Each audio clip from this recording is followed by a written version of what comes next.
If you've been following the tech scene in the recent months, one thing should be clear to you. AI agents are the newest wave in AI development. There are numerous tools already for building agentic applications, which can make it overwhelming to decide what to use, especially if you're racing to launch your own AI startup.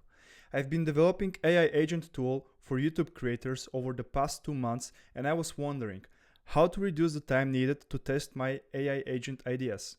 Today, I want to share with you the exact method I use to fast-track idea testing. By the end of this video, you'll know how to cut the development time for your AI app and increase efficiency without getting bogged down in endless coding and experimentation. Traditionally, developers work on AI applications using a combination of Jupyter notebooks, Python, and frameworks like LangChain and LangGraph.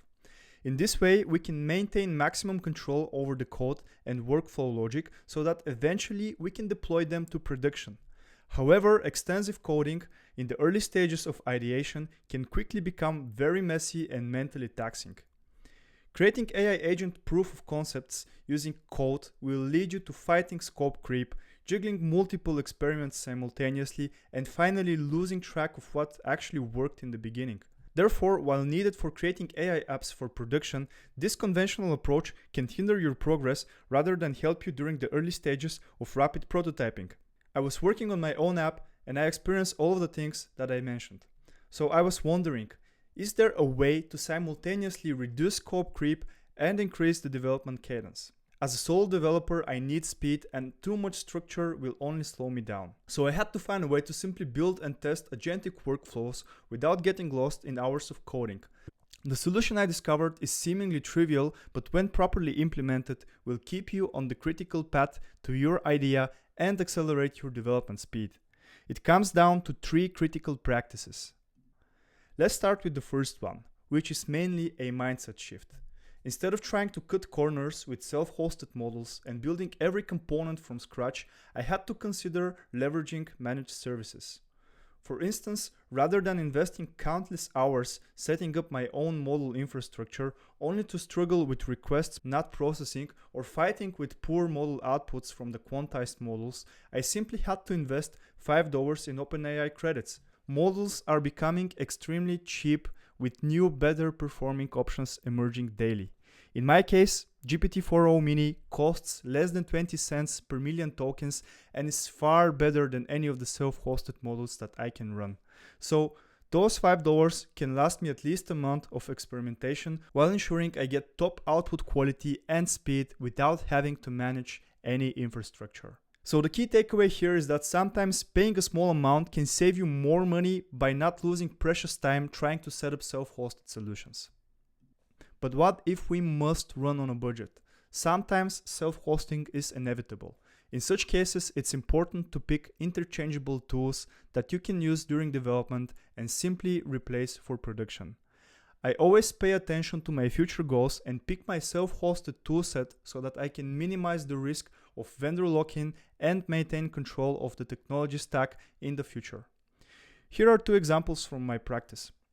I used Ollama to self-host quantized models and embeddings for development purposes, but integrated them in my application using OpenAI API that Ollama supports.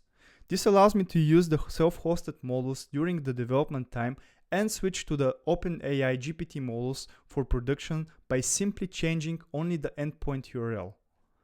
Same is the situation with Quadrant. I self-hosted the tools to save cost during development, implemented the full application logic while maintaining almost 0 cost. Finally, I can pay and switch to the managed Quadrant service when my app is live and productive. The key takeaway here is to choose tools that offer both self-hosted options and managed services so that we can use them for development and pay when we are deploying to production. And the third and most important practice, which is the key to my fast AI idea iterations, is using ready off-the-shelf AI builders. There are so many agent builder platforms on the web, but for me, n8n is the one that stands out. It has a vast amount of integrations and is also self-hostable. Using it, I can bring my ideas to life simply by dragging and dropping pre-made blocks, and in this way I can iterate over ideas very fast and get to working versions in minutes instead of hours. The best thing here is that it can even expose your workflows with a webhook, and you can use it in a productive setting for live A/B testing. Once I'm sure that my idea meets the business needs and requirements, I can simply re-implement the logic using code and host it on my server at scale. So here's how I applied this approach to develop a feature for my YouTube Creators tool. I needed to create an agent that could analyze YouTube videos, transcripts, and suggest improvements. So what I did is simply add a new agent using the toolset. Then I selected my GPT-4o model. And finally, I added a pre-made tool that pulls the transcript of a video that I found on the internet. And that's it. Now we have a ready proof of concept of our idea. We can click on OpenChat and start testing out what we developed.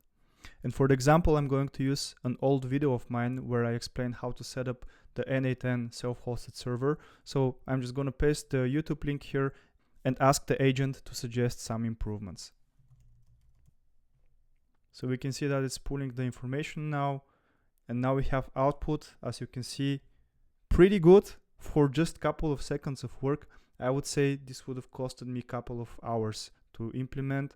But now, thanks to n8n, thanks to the toolset that we have, we can experiment significantly fast. So as a conclusion, here are again the key principles that fast track the development of AI features in my apps. First, I pay for speed when appropriate, especially during ideation and when the cost is low. I choose tools with clear migration paths to production. And finally, I try to validate first, then optimize and scale. This methodical approach helps me build features faster and with greater confidence than previously. I hope it helps you equally well in your AI development journey. If you find those insights helpful, hit the like button, click subscribe, and follow me for more practical AI development tips. Thanks for watching and happy building.